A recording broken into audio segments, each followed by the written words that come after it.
Ladies and gentlemen, guys and girls, welcome back to the Call of Duty Championship Australian Qualifier #1. I'm in Maniac, joined by Naked. We're going into our first semi-final here today, where we have a Trident up against T1 Dotters. We just saw Dotters play in that last series versus Vanquish. We're jumping straight into a hard point on Solar. It is no doubt going to be a hotly contested match. Yeah, well, we just had Dotters win 3-2, and we also had Trident win their game 3-2, so both teams didn't win convincingly. Both teams were also down at one point and lost. They both lost the hard point, so we'll see which one can pick up the hard point.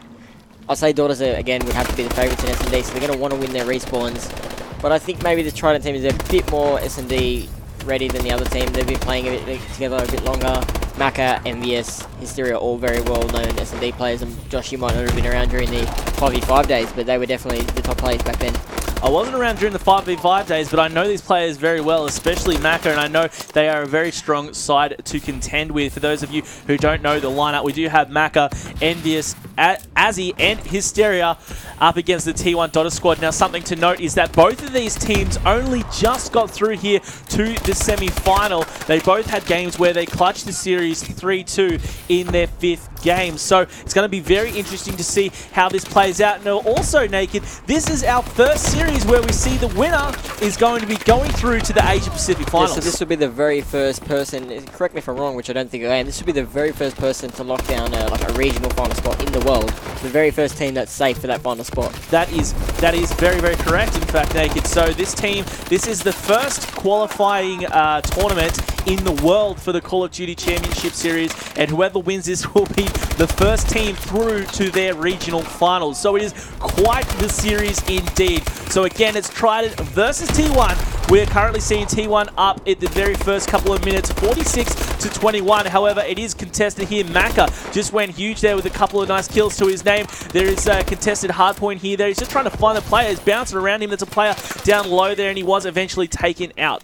For anyone who doesn't know, this match isn't the end for both teams. Each team is guaranteed either to go through or they've got another match. The loser of this game will go on to verse the loser from the other side of the bracket for that final 3rd place for today. All the other teams that have been knocked out have a chance again tomorrow to make those last 2 spots and round out the 5.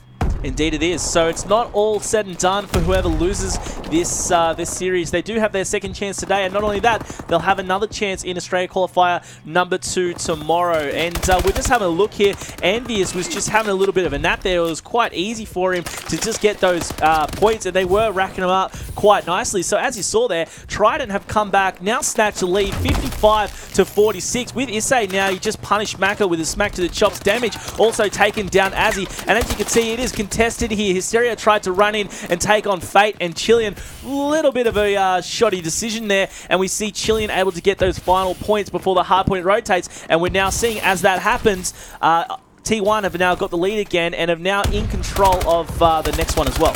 Yeah, well, actually, Trident was actually in control of that, but then a lot of good kills from the Dotters actually made it pretty much even though they're back in control now. Dotters did pretty well to get away with that last 10 scrap seconds and then also stop it at the start, but now they're pulling away again, but he tried it.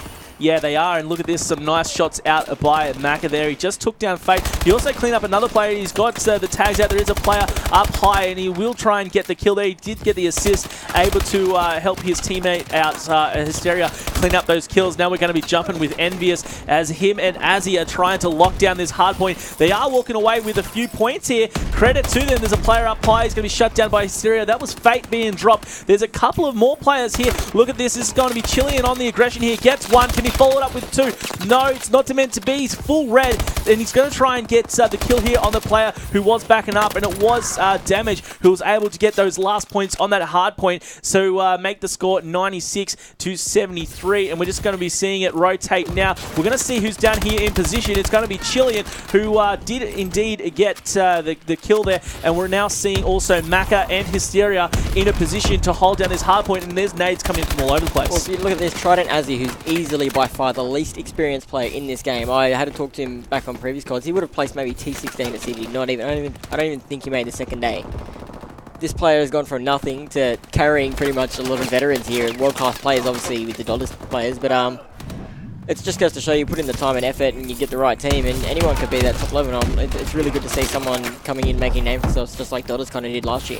Exactly, and it looks like Azzy's basically carrying the spirit of T1 from last year, except this time bringing it with Trident along with his squad of Maka, Envious, and Hysteria. So they've been doing pretty well so far. Once again, we are seeing, thanks to Envious, them in control of this hardpoint once again. 5 minutes left in this hardpoint on solo match. They are getting away with a few points there, 120 to 85. Maka and Hysteria both in a good position. They've now just rotated to this outside, the pool side hardpoint. There's a couple of players there. They were solid placed nades, and he was able to clean the kill up there on Issei, but Damage then in return shuts it down. Damage still got the shots out, and indeed it does become a two-piece. He's looking for the third there. There was a player up high towards that north side of the map, and look, they still claiming back these points, and they finally hit triple digits. Yeah, well, it's been a really good game. It's been nothing short of what we've seen in the first game.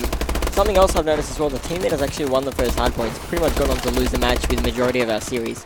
Now, it might be because when you choose to host the first map, if you are the hosting team, obviously, you only get to host 2 out of 5 maps, and that's a big difference online.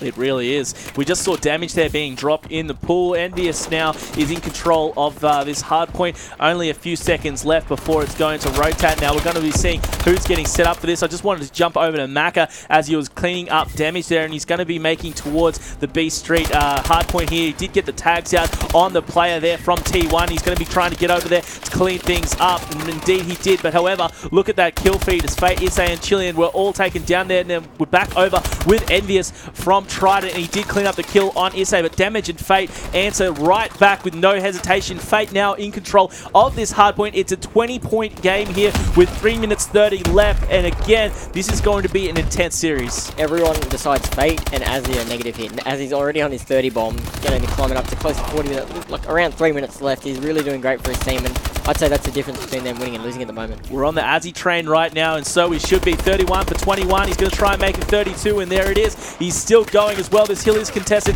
Unfortunate timing for that reload, but it still enables his team of Maka and Envious to get in a good position here. Envious was unfortunately taken down. Maka trying to clean things back up, but Fate with the big two-piece backed up by Issei was a strong force there, and they were able to get those final kills. 15-point game as the hardpoint rotates around once again all the way over to the factory side of the map. Damage and Fate in a good position here. Shots out, unable to get any tags there, and Hysteria punishes him for it. Now a contested hill before he was taken down. Hysteria and Chilean both getting kills there. Hysteria came worse off though as he was taken down. We're now with Damage as he tries to go into this contested hardpoint. A lot of action going on in here, and he was promptly taken out. Chilean now left alone in there, but Issei and Fate are not far behind. Both of them were taken out though, and Maka is going to be coming in, leading this squad in here. He did get the big two-piece there on Fate and Chilean, but Damage is going to slow that down as well before he himself is taken out. Envious was so on fire there. He got a little bit twitchy, a few shots out on the teammate as well. Look at this.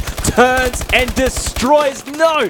I thought he was going to get that kill there for sure, but he didn't end up getting it, and now it's up to Maka now to get the rest of the points here. Well, we're going down to the wire, it looks like. It's going to look like a repeat of that first game, and it's good to see have some interesting games again, and I couldn't even tell you who's going to win. I'm just very impressed with Azzy almost getting up to his 40 bomb now, and definitely that's the difference. 20 points the difference, and he's really the difference to the team. It's all pretty close, otherwise him. I am really impressed by this Trident squad, not only holding their own, but in fact leading the T1 squad this whole way through the map. But look, this is where it becomes dangerous. A minute 30 left, 10-point gap, and T1 is looking strong in this hardpoint. Yeah, this is one of the easiest hardpoints to hold if you're on a roll, but if you get pushed out of it, then it's just as hard to get back into it. It really is. And then we've got Issei over here. He's got to watch the glass side of the map there. There's a few assists there. And look at this. We do see T1 in front. It's only 5 points, but it's climbing for them. And look, Trident are kind of choking here on the comeback. Let's jump over to Azzy, 39-29. And he's going to be going for this 40 bomb. He's rushing out while he's still a little bit red. Needs to watch himself. The player over on the far side there is going to punish him for it. That was Issei. Maka tries to get some quick revenge for him. And they need to rack up these last few points, but it's now rotated around. And you're going to be seeing T1 in a really good position here. Yeah, well, 10-point lead with only about 40 seconds to go is a huge lead. So all they need to do is stall down time. As I said, like last time against VQ, all they had to do was stall the time. They had to get in it for a millisecond. They were fine. And it's almost already wrapped up now. Then just if they don't get control in about 5 or 10 seconds, it's over. Yeah, Trident need to get in there and not let it go. But it looks like Issei isn't going to let it go. 30 seconds left. They need all of the points right now. Is it still possible? It looks like it's just gone beyond that point now. That was an intense game, Naked. It was Trident's game the whole way, and it was their game to lose. And unfortunately, they lost it. Yeah, but that's a big one. That's a map. That's one big map for them, especially knowing there's at least 2 S&Ds now. If they don't end up winning the other ones, but they could possibly be 2 S&Ds that are almost 3 wins at this point, looking at the Dotters and how good they are. Yeah, look, I don't know how I feel about this. Trident, I think that was their...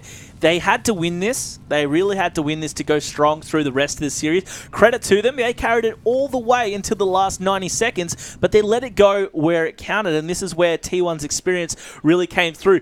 Azzy, 45 kills. Ridiculous. He didn't have as many casts to his name, but he was the main slayer, basically getting all these guys, look, jump in the OBJ backpack. I've got the slaying.